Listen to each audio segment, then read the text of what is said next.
How to download movies and episodes on Disney Plus. Welcome back to the channel, and let's get right into this video. Starting off, go ahead and log in into a Disney Plus account in your application. Tap on the search icon at the bottom. In the search bar, go ahead and search for any movie that you want to download in your Disney Plus. Make sure that it is available in your Disney Plus. In here, you should find an option of a downward arrow, that is the arrow of your download. Tap on that arrow.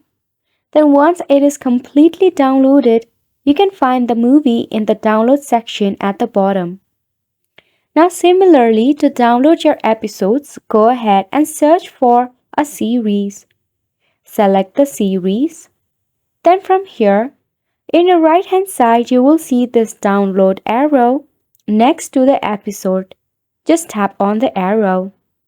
And just like that, the selected episodes will be downloaded in your Disney Plus, and you can enjoy watching it offline. And that is how you can easily download your movies and episodes on Disney Plus. And it's a wrap for this video as well. Thank you so much for tuning in.